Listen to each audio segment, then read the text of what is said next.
Trois géants de la tech assoiffent certaines régions déjà concernées par la sécheresse dans sciencepost.fr du 5 mai 2025. Selon une enquête publiée par le collectif Source Material le 9 avril 2025, les data centers qui consomment énormément d'eau s'installent désormais dans les zones du globe où la sécheresse sévit déjà.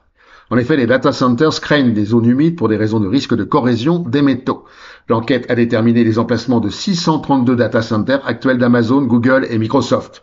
Ce nombre devrait augmenter de 78% dans un avenir proche afin de répondre aux besoins croissants de l'IA générative.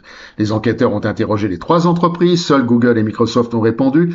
Microsoft a affirmé que 42% de l'eau utilisée pour refroidir ses data centers provenait de zones en situation de stress hydrique. Quant à Google, 15% de la consommation en eau pour les centres de données est prélevée dans des lieux en proie à de fortes pénuries d'eau. Transition énergétique, une nouvelle forme de colonisation dans science-et-vie.com du 2 avril 2025.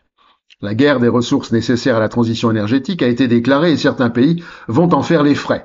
Le Groenland, par exemple, à Narsak, petite ville de 1300 habitants, nichée entre les fjords du sud du Groenland, les montagnes dissimulent l'un des plus importants gisements de terres rares et d'uranium jamais identifiés sur l'île.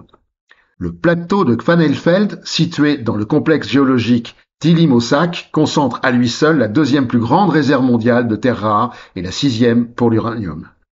Sachant les considérables pollutions engendrées par les mines, en 2021, le gouvernement groenlandais interdit l'extraction d'uranium.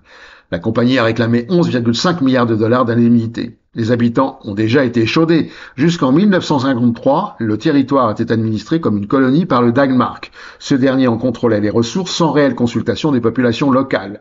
L'exploitation de la cryolite à Ivitut ou encore les anciens sites de plomb et de zinc des années 70 ont laissé des séquelles environnementales durables.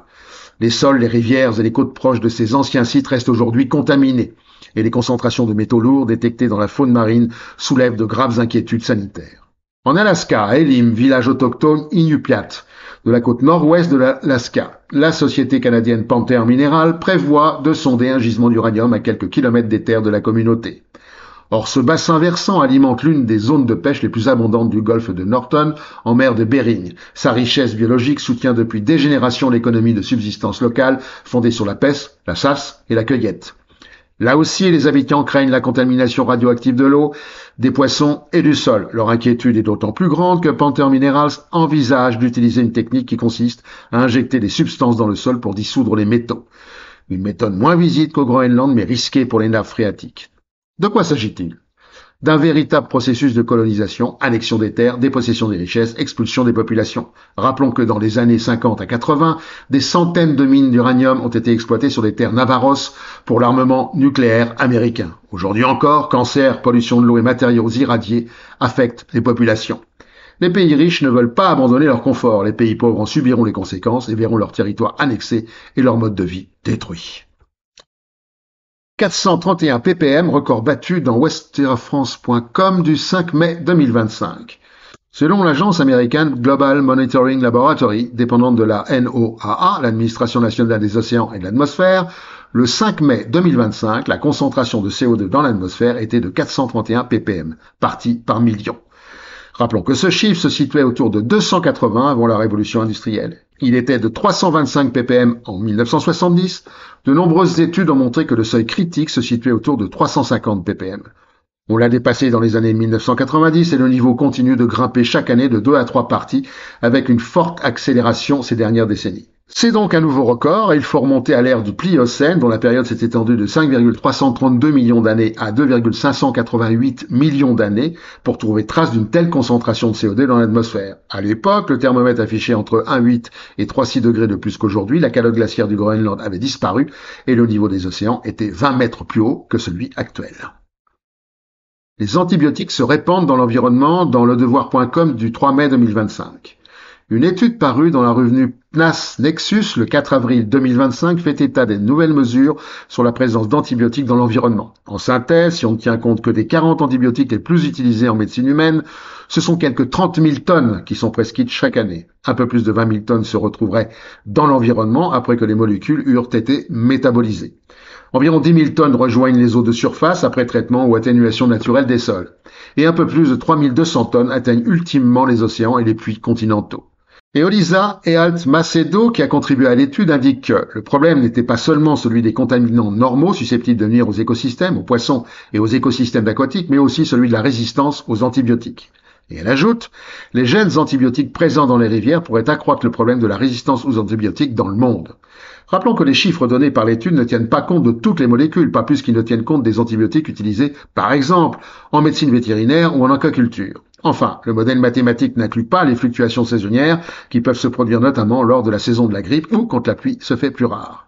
Et Madame Macedo de conclure, je ne veux pas être alarmiste, mais il faut vraiment prendre la mesure réelle de l'ampleur de la situation. Plus nous allons prendre des mesures, mieux nous allons comprendre ce qui se passe. L'obscurantisme trumpiste amplifie sa nuisance dans goodplanet.info du 29 avril 2025. L'administration du président Donald Trump a congédié cette semaine les auteurs d'un rapport scientifique utilisé depuis plus de 25 ans pour élaborer les politiques de réponse au réchauffement climatique aux États-Unis. Le travail de centaines de chercheurs a pour objectif d'informer le public des dernières connaissances scientifiques, de la façon dont les populations pourraient être affectées et des options possibles pour faire face au changement climatique. Lundi 26 avril, par courriel adressé aux contributeurs de la 6e évaluation nationale du climat, la NCA 6, le gouvernement fédéral a annoncé que la portée du rapport était en train d'être réévaluée et que les auteurs étaient libérés de leurs fonctions.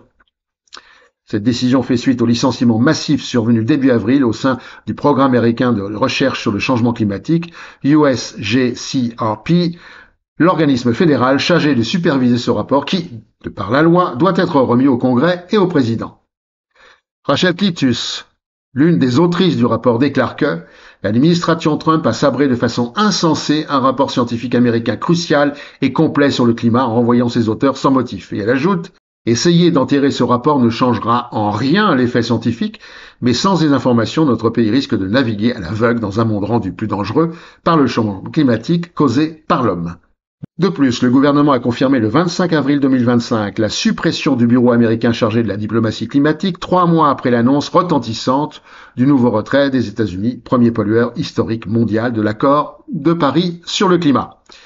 Il y avait très longtemps, depuis le Moyen-Âge, qu'un tel obscurantisme n'avait pas sévi avec une violence inouïe. L'ignorance semble être la nouvelle politique de l'administration Trump qui saura ainsi renforcer son pouvoir pour un avenir qu'on ne souhaite pas aux Américains.